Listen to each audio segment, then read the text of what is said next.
Okay, let's talk about using Zoom and other online conferencing software to record podcast episodes and how you can still produce audio that people will want to listen to.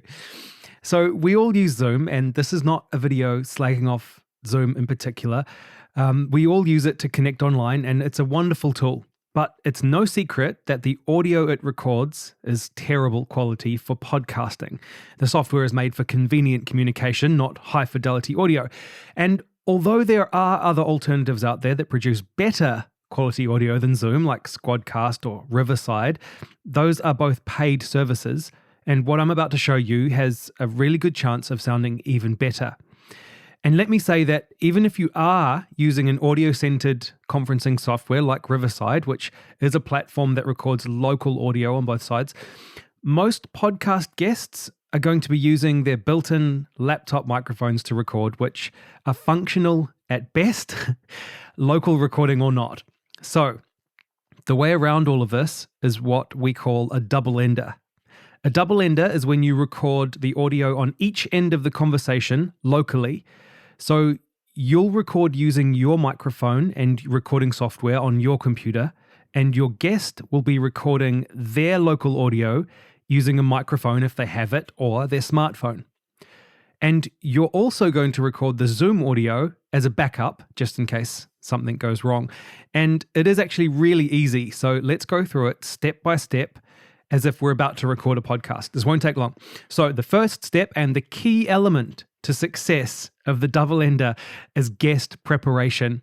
So you need to write a really good guest prep email that you can send in advance of your podcast recording, which gives your guest all of the information they need to know about your podcast and how it's going to work and what you expect. It's also good practice to include a handy checklist for them to follow. And I've got you covered there. There's a download link for a free checklist PDF in the description or comments of this video.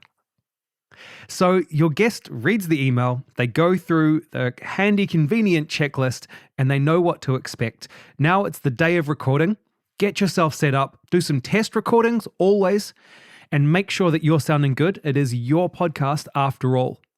So once you're ready to go, keep your recording software open and then connect to Zoom.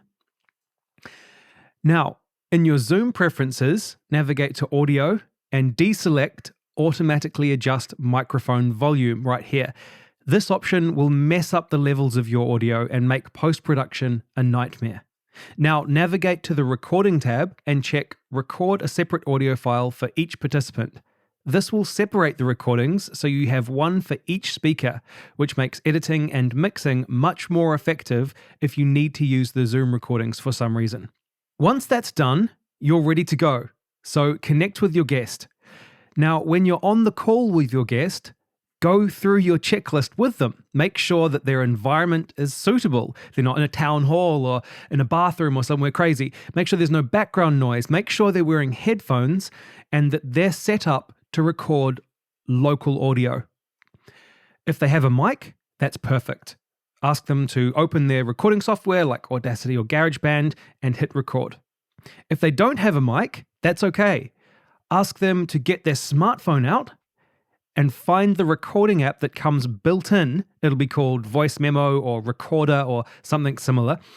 Then ask them to place the phone in front of them as close to their mouth as they can manage without being awkward. So ideally somewhere around here on some books or a cushion on the desk in front of you. That's the ideal situation, like this. That'd be amazing. So once they're good to go, ask them to hit record, and then you can start recording in Zoom, and then also start recording on your local software as well. So they're recording, Zoom's recording, you're recording, we're all recording. Now you're rolling, and you're going to lead them in a countdown and clap, like this. 1, 2, 3. Now you're ready to start your podcast. So while you're recording, just keep a little eye out on the recording devices, just to make sure that they're still rolling and that they haven't stopped. If they do stop, that's fine. Just hit start again and keep going. Once your conversation is over, ask your guest to stop their recording and hit save, and then have them upload that audio to you immediately. There's no use in waiting for them to lose it or delete it or go away on holiday. And when you close Zoom, the recording will stop and your files will convert and download. It might take a little while depending on how long you've talked for. So eventually you should end up with 4 audio files: your local recording, your guest's local recording, and 1 file for each person recorded by Zoom. That's just if there were 2 people on the call. If there are more people, you're going to end up with more audio files. Okay. Then you take the 2 local recordings and you bring them into your editing software and you line them up with the big waveform spikes that you made with your 1, 2, 3 clap. So they're in line and you're good to go. You keep those Zoom recordings as a backup just in case you listen to your local recordings and they're really, really bad or something went terribly wrong. So that's it.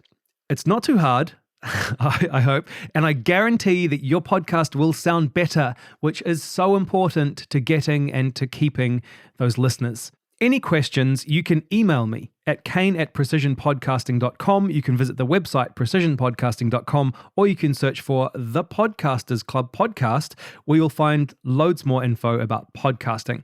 And don't forget to download the free remote podcasting checklist. You'll find the link either in the description or the comments of this video. Happy podcasting.